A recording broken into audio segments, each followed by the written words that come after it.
Halo teman-teman, di video sebelumnya kita sudah mengetahui ya tentang dekret presiden. Nah, dekret itulah yang mengawali masuknya Indonesia ke masa demokrasi terpimpin.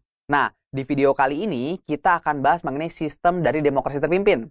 Termasuk di dalamnya yaitu konsepnya, kemudian ciri-cirinya, dan juga tujuan dari demokrasi terpimpin.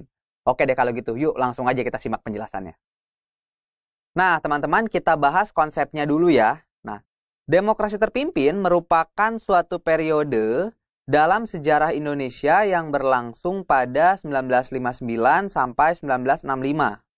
Nah, jadi pada masa ini, kekuasaan seorang presiden ya, yaitu Presiden Soekarno sangat dominan sekali. Malah sebaliknya, kekuasaan multipartai yang berjaya pada masa sebelumnya ya, yaitu masa demokrasi liberal, menjadi terbatas di masa ini. Nah, kemudian dalam sistem demokrasi terpimpin, seluruh keputusan dan arahan itu berada di tangan kepala negara yang dipegang saat itu oleh Presiden Soekarno.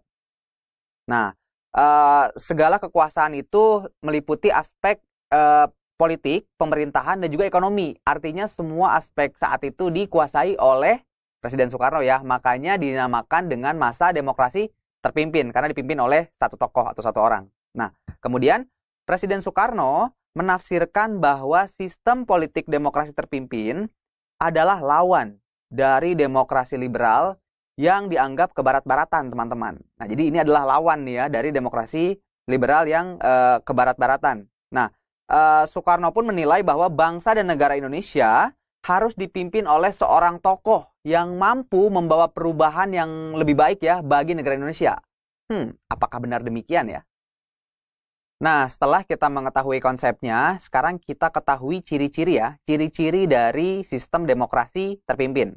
Oke ya. Nah, untuk mengetahui ciri-cirinya, kita perlu tahu teman-teman gambaran dari pelaksanaan sistem ini. Nah, kakak beritahu gambarannya ya. Demokrasi terpimpin itu menganut sistem pemerintahan presidensial. Nah, sistem ini artinya adalah presiden menjabat sebagai kepala negara dan juga kepala pemerintahan. Nah, jadi memang berperan ganda ibaratnya teman-teman ya. Jadi sudah menjadi kepala negara, menjadi juga kepala pemerintahan. Itulah makna dari sistem pemerintahan presidensial. Nah, hal ini sebetulnya dapat memicu munculnya kesenjangan peran dalam pembagian kekuasaan antara lembaga-lembaga eksekutif, legislatif, dan yudikatif. Nah, jadi seperti itu teman-teman ya. Jadi, dengan kekuasaan penuh tersebut, Presiden dapat dengan mudah menggeser peran-peran yang dianggap tidak sesuai dengan kehendaknya, terutama dalam bidang politik. Nah, walaupun memang secara sudut pandang positifnya, artinya ideologi negara yaitu nasionalisme menjadi semakin kuat, teman-teman ya.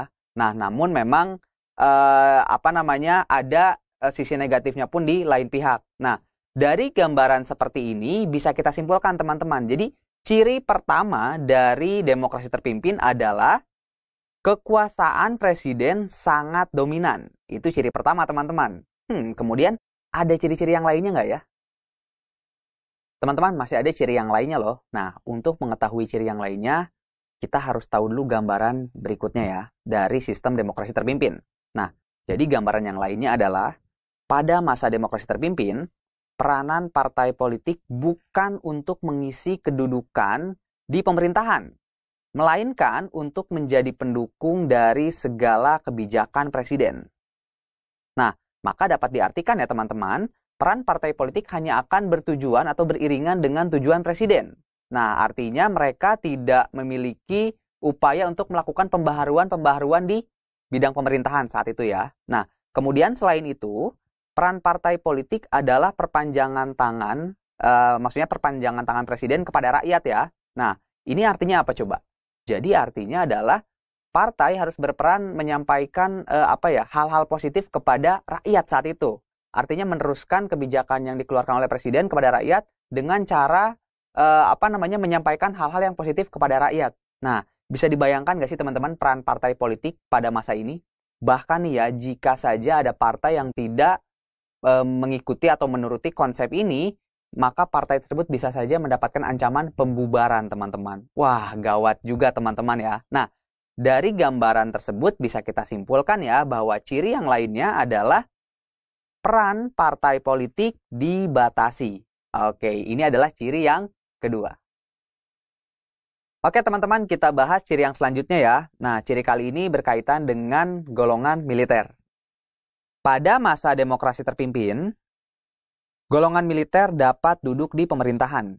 Nah, hal ini bermula dari gagasan Ahana Sution tentang gagasan jalan tengahnya ya, yang kemudian memungkinkan golongan militer itu dapat berperan ganda, artinya dapat duduk di bidang pertahanan dan juga dapat duduk di bidang pemerintahan saat itu teman-teman ya. Nah, kemudian kedudukan militer pada masa demokrasi terpimpin sangat berpengaruh. Nah, bahkan terdapat lembaga pemerintahan sipil yang diberikan kepada tokoh militer. Wah, dari gambaran seperti ini saja kita bisa simpulkan lagi nih teman-teman. Ciri selanjutnya yang menjadi ciri-ciri demokrasi terpimpin adalah peran militer dalam pemerintahan sipil semakin kuat. Nah, oke, jadi itu ya teman-teman ciri yang ketiga berarti ya dari sistem pemerintahan demokrasi terpimpin. Oke, nah selain itu demokrasi terpimpin juga memiliki beberapa istilah populer teman-teman dalam pembahasannya, yaitu salah satunya adalah Nekolim, Tafib, Panglima Besar Revolusi, dan Manikebu. Nah, kalau boleh kakak sarankan ya ke kalian, coba deh kalian cari tahu mengenai istilah-istilah tadi dan istilah lainnya juga ya. Kemudian kalian cari arti atau makna dari istilah-istilah tersebut. Nah, hal itu akan membuat pemahaman kalian terhadap situasi politik di masa demokrasi terpimpin menjadi lebih terbuka lagi teman-teman. Oke ya, coba dicari tahu ya. Oke teman-teman, setelah kita ketahui konsep dan ciri-cirinya, kali ini kita akan ketahui juga tujuan dari sistem demokrasi terpimpin ya. Nah, jadi tujuannya itu adalah pastinya membawa perubahan di bidang pemerintahan di Indonesia ya. Nah, jadi saat itu pemerintahan Soekarno memiliki harapan teman-teman ya. Artinya harapan pemerintahan demokrasi terpimpin. Itu ada dua kalau bisa kakak simpulkan ya. Nah, yang pertama itu adalah mengembalikan keadaan politik negara yang tidak stabil pada masa demokrasi liberal menjadi lebih stabil pada masa demokrasi terpimpin. Itu harapan yang pertama dari pemerintahan saat itu ya. Kemudian yang kedua, Presiden Soekarno menghendaki agar presiden kembali menjadi kepala negara sekaligus menjadi kepala pemerintahan. Nah, sehingga jalannya pemerintahan Indonesia berada langsung di bawah kuasa presiden. Mungkin maksudnya baik teman-teman ya, artinya pada masa liberal itu kan banyaknya sistem multipartai ya, menyebabkan kabinet berjatuhan padahal umur kabinetnya masih muda. Nah, mungkin maksud dari Presiden Soekarno ini baik, teman-teman. Jadi ketika dipegang oleh satu komando, mungkin akan berjalan lebih stabil ya. Itu mungkin artinya. Nah, jadi dari dua harapan pemerintah demokrasi terpimpin, bisa kita simpulkan, teman-teman, apa yang menjadi tujuan dari sistem ini. Nah, tujuannya adalah sistem demokrasi terpimpin ingin mengembalikan kekuasaan penuh kepada presiden agar terciptanya kondisi politik yang stabil di bawah satu komando. Nah, jadi kalau bisa kita simpulkan, ini adalah kesimpulan dari tujuan demokrasi terpimpin.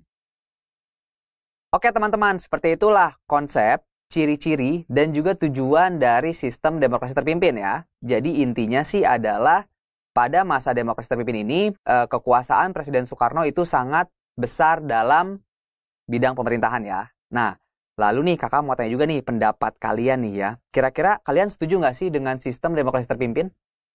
Lalu kalau menurut kalian nih ya, sistem demokrasi seperti apa sih yang cocok bagi Indonesia ya, khususnya pada masa awal kemerdekaan? Apakah liberal? Apakah terpimpin? Coba berikan pendapat kalian ya. Nah, lalu kira-kira apa lagi nih yang akan dilakukan oleh Presiden Soekarno selanjutnya? Oke deh, saksikan penjelasannya di video yang selanjutnya. Bye-bye.